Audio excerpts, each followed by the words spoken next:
Hey, man, welcome back to the podcast. So I got my buddy Naaman Taylor here. We're in the Gaylord Texan Resort here in Dallas, Texas. And I always love hanging with you and got people filming us from all around here. feel like I'm like a sports interview. I know, right? Like this is ESPN at the Super Bowl, right? Yeah. People just walking by. Hey, so we were talking just before the camera flipped on, and I wanted to really explore it as you become more successful in real estate. Everything that we do is about buying our time back, right? Whether you're using Easy REI closings to buy your time so you can work on more deals, but it's not always about buying a service in real estate. And we were talking just before we got on here about hiring a chef and a nanny and a house cleaner, right? Yep. And I get it. It sounds very douchey, right? Oh, you asshole investors, or you're just hiring people to do that. But you've done all of those things, and talk a little bit about like what made you want to do that and what were the benefits. Dope. Okay, so my reason for doing that was really for my wife. Yeah. She supports everything that we do in our business. Yeah. Me working 12, 14, 18 hours a day. And so for me, I'm like, how many times can I buy more time for myself and some of her time back? Right. So when we had the live-in nanny, it's so that she can have her break from the kids because we have 2 little girls. Yeah. And our nanny actually used to make us a lot of food. So like it was really good food too. I was putting it on. Yeah. And then really the housekeeper, right? Getting everything clean so that we come home and we can spend time together and not have to spend time washing dishes and cleaning toilets and stuff like that. So really like getting our time back. I mean, that's why I even meal prep a lot of food. Yeah. So I can spend less time eating, so I can spend more time closing deals. Right. And I think that's great, right? Because it does take a lot of time to run our business. Building a wholesale business or any type of business, especially real estate, like it's a lot. It's a big lift, right? It's not, no matter, and you should definitely do coaching. You should definitely join masterminds. You have some great groups. We'll talk about that, but it's still a lot of work. And 100%. You want to make sure that time that you do have to spend with your family, because I've made this mistake in the past, that it's the best quality time you can, right? So let's eliminate cutting the grass and pulling weeds and, all of that nonsense. Yeah. Like I'm not, this is so funny.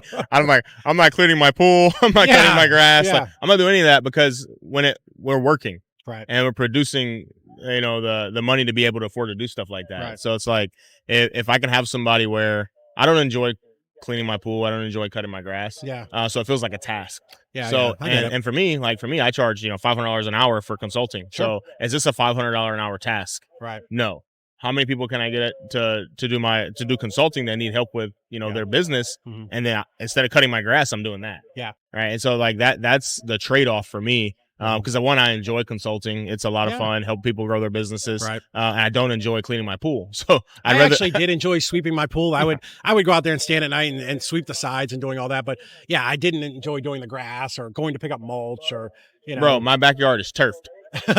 I don't enjoy even picking the weeds in the turf. Yeah. So I'm like, how can I get out of doing all of these tasks, just so I can focus on spending time with my kids, my wife, and work? Those are the things that are important to me, and those are the things I like to do every day. So, I put a lot of it on my wife. My wife will do all the grocery shopping. She'll do all the stuff in between. Maybe we can even get some of that stuff delivered. So it's like, how much time can we get back? Right. By outsourcing some of these other tasks. I get it. And it's really great to come home and your bed's made every day, and the place is clean and your food's ready. And... Bro, I had food poisoning on Saturday. Did you? Right? Yeah. So I was like, I made this dish called bouillabaisse. Okay. Where I learned how to make it, and we were in Marseille, France, and we ordered it, and then I was like, okay, I want to make this dish. Yeah. So I made it, and I think I might have got food poisoning from eating. It's got the oysters in it. It's got shrimp, mussels, mussels, right. lobster tail, and various other things. I was like 40 ingredients that I had to put into this, and I think I got sick. Some old seafood in there, right? Yeah, I think so. So we spent the whole weekend just like throwing up, all over the place, like a goose. Both ends, bro. It's terrible. And so Monday I go to work, and my sales manager wants to pick up. I have one of those desks that kind of elevates, right? Yeah. She wants to pick it up and bring it to our office. So we go to my house, and I'm like, hey. We were sick all weekend. It's not the best environment here. So she walks in. My wife had cleaned it all spotless. Yeah, because she has time. Yeah, because she has the time to do that. Right. Because we can afford to do all the other things. So now, hey, I'm thinking my house is a wreck. Yeah. We walk in. It smells like Fabuloso, and my wife's sitting there, like chilling and hanging out. And I'm like, oh, thank God I didn't have to bring her into this mess. Right. And I think that's one of the real rewards of being successful. It's not the money. Like I try to explain to people all the time, like people who don't have money, they think that the money's the goal, and it's cool. Like it's cool, but it's that you have the money to do things like that, right?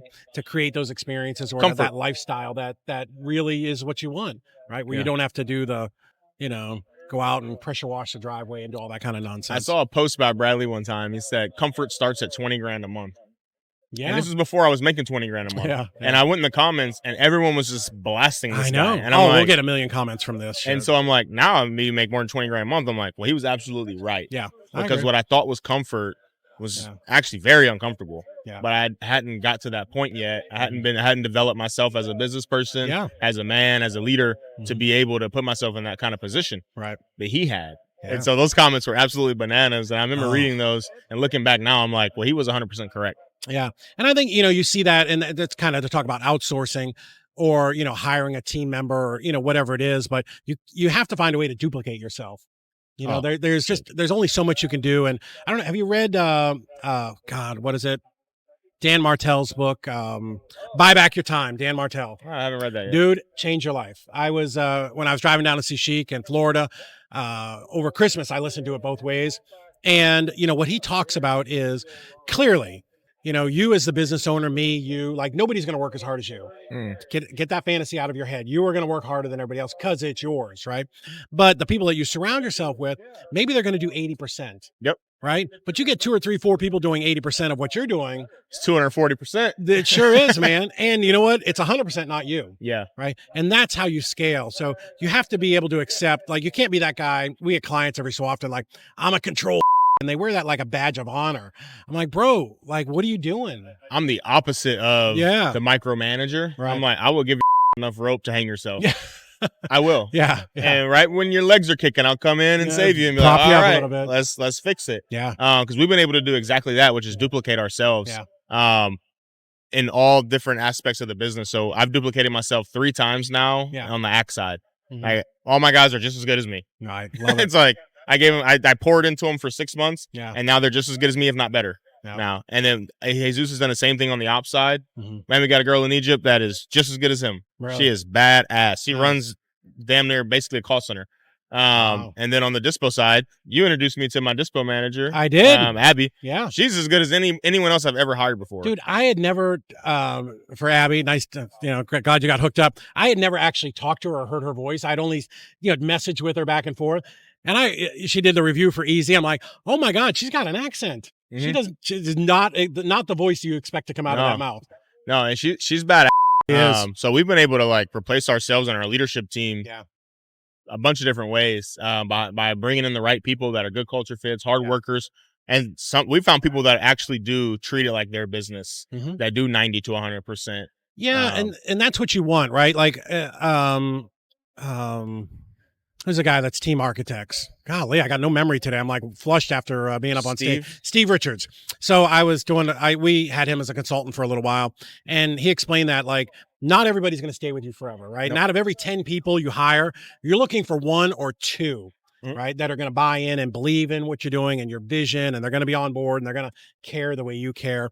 But over time, you want to just keep collecting those people, and that's that kind of that tribe that you're building that's going to help you. Grow your business. But go ahead. What's really helped me with that is my social media. Yeah. Like we're going to use this as like, we leverage this to attract good people. Yeah. Everyone that I've hired in my office has come from social media. Really? That's every single person. Even me and you, like our connection is a social media connection. Yeah. And so like even Abby. Yeah. When I ran into you at boardroom, like that's how I knew you. Correct. And so every single person has come from the tree of Instagram that works in my office right now. Interesting. And so people haven't like leveraged the power of their social media because the people that follow you are the people that believe in you. Right. That's true. And they're on track with what you're putting out every day. They're liking your post. They're interacting with it. Right. And they've already come in not acclimated. Yeah. I mean, they believe in it, but the day they come in. A lot of them are already core value fits. So like for me, one of our celebration, we spray the money gun when we lock up a contract. Right. And every time I do that, I get a job application for an act guy every single time. So the first thing that attracts them is a core value. Nice. And so we hire everybody through Instagram, man. It's been great. Oh, and those people we've had very, very little turnover. Really? Like, I know it's a revolving door for most people in the industry. We've had very low turnover because of the way that we're getting people to attract it to our business. Nice. Now, I know you guys do a lot of coaching and you have a lot of students and a great, what's the name of your Facebook group? Formation Mastermind. Formation Mastermind, which is awesome. And I'm sure you've seen this before, and this is something that I've seen in the industry is because people are going to listen to us and they're going to be like, oh, build your team and, get into the owner's box and step out, go from hustler to CEO, as Ken says. But I see people do it too soon, right? Like, oh, I hired, I just hired this Egyptian call center and now I'm out. Right? Now they just expect that all that's going to happen. Shout out my guys, REI Call Center. REI Call Center. There you go. And so, yeah, I mean, but I think they're not doing the stuff that you're talking about, like pouring into your team and investing in them and making sure that they are, doing the things the way that you want them done, that fit your culture and your core values. Yeah, it's everybody wants to be a CEO, but they don't want to go through trial by fire to become that person. Yeah. And you have to stay in it to get developed to then lead. Yeah. It looks, I make it look a little more effortless because I have 13 years in the Army of leadership experience. Yeah. Right. So it's like, oh, I transitioned from soldier to CEO, and it felt pretty simple because my leadership skills were very high. Yeah. And I paid for all the education before I got out. Right. So I was like, I had all the education, I had the leadership skills. I was built for that role. Yeah. And now I'm getting the experience inside of it. Taxpayers built you for that role. People try to jump out of like whatever their 9 to 5 is and jump into the CEO spot with zero leadership experience, no education. Yeah. And they call themselves a boss. And it's like, dude, that is a quick way to the bottom. Oh my God. When I first started running retail stores when I was 18, 19, I was the banana head that ever existed. I treated people like not on purpose, but like I just held them super high expectations. And so, coming out of the military, do you run your ship like it's the military? Yeah, are you a little bit strict? A little bit. My leadership style was always servant leadership. Yeah. So how can I give you everything that I have? I'm not a gatekeeper of information. Yeah. If I'm very transparent with what's happening in the business with everybody, so that they can also make informed decisions inside the business themselves. So whenever it gets tough, yes, there are people that I yell at because I know they respond to strong leadership. Yeah. So I know I can yell at this person. And then there are people that we counsel paper. Yeah. Like, because I know they respond to, I can look at this, set my goals. Right. And then the people that we talk to and motivate. Yeah. So we lead them all very different, but I learned all of those leadership styles while being on active duty. Yeah. Yeah. I always say it's, you have to understand how they like to be coached. And sometimes I'll even ask people, like when I'm interviewing them, how do you like to be coached? Do you like to be very direct? Do you like it more educational? Like how do you respond best? Right. Because they're all going to be different. They're all, it's like having 30 different children. 2 of my favorite interview questions is one, how do you like to be rewarded? Yep. Right. Because most people will say money and then I'll say, how else? Yeah. Right. Everyone wants to get paid. Got it. Outside of getting paid, how else do you like to be rewarded?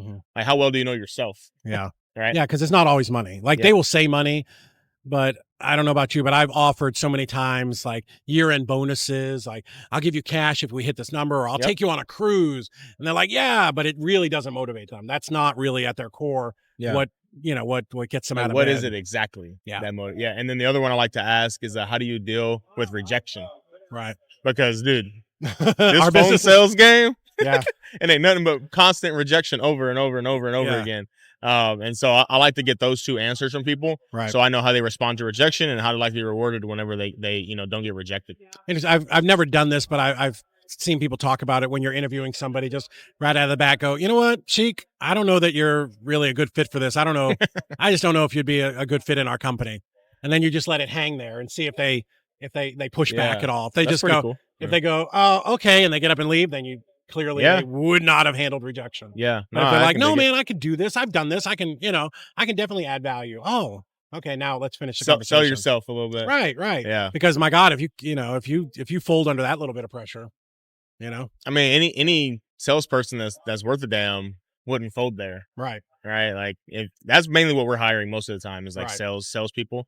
So like even in our formation calls, sales training, like repetition, word tracks, like understanding how to get on a seller's level. Like when we're interviewing all those positions, we're hitting people really fast with objections and see how they handle it on the spot. Right. To see if there's somebody that I can refine and improve upon, or someone just completely drops it. It's like, all right, you can't even come in with a little bit. I can't help you. Nice. So if people obviously resonate with you, which so many do, that's why you've got such a big group. Like, what's the best way for them to tell them a little bit about formation, and like, what's the best way to get you? Yeah. So we meet every Tuesday, 6 p.m. We have different industry leaders that come on to share their experience, what's working in their business. And we also do everything live. So we're able to meet every Tuesday live together. We have all the members come in every single Tuesday. We also bring our directors from our company inside. So you're meeting with people that, aren't just pretending to do the business, but do it every day. Yeah. So we'll bring our sales manager in, we'll bring our director of acquisitions in, our operations person in, my COO in on the calls to answer questions that are happening today. Right. We'll go over live deals that happened today, things that we canceled today, not just the wins, right? Right. Oh my God. We'll share the deals that we canceled. We'll share the deals that didn't work. So we get really granular. Nice. And I think that really helps people understand what this business really is. 100%. And that's why we attract the right people and retain the right people inside the community. So it's actually a group of really high level people that, operate at a high level. And then people that are just getting started get a real sneak peek to what this business really is. So it's a one size fit all for new investors and seasoned people, because we do talk the entire business. Right. Well, and I love that, one, and that's why you guys are growing so fast, but that you show like the real stuff, right? It's not all Rolexes and Lambos and, all that. It's, hey, like, this is hard. Yeah. Like this is a challenge. We talked about that before. You're going to get hit in the face with a baseball bat some days. It's going to feel like that. And I think it's great that you guys, really show that. And, it's important to have a tribe, right? It's important to be around people who you can see that, you took it in the on this deal, but you got back up the next day and went out and kept going the thing, doing the thing. You didn't just quit. And it's a community network of people that are nationwide. Yeah. So like you got to deal anywhere. You're able to get help and assistance. I couldn't be any further from like the Lambo Rolex thing. I'm like, can I get daycare? Can I get a nanny? Yeah. Like, I know. Can I get my wife to stay retired? Like that's where I'm at with all this. Not Lambo. So anybody looking to get on that wavelength, that's what we're rocking with. Nice. Well, I would recommend everybody to come over there. I've spoke a couple times. I mean, you have a ton of people on the call, and it's just solid information. So it's good stuff. So hopefully that helped. If it did, like and subscribe, do the thing, click the button, do the thumbs up thing, and go out there, get some deals, and we'll see you next time.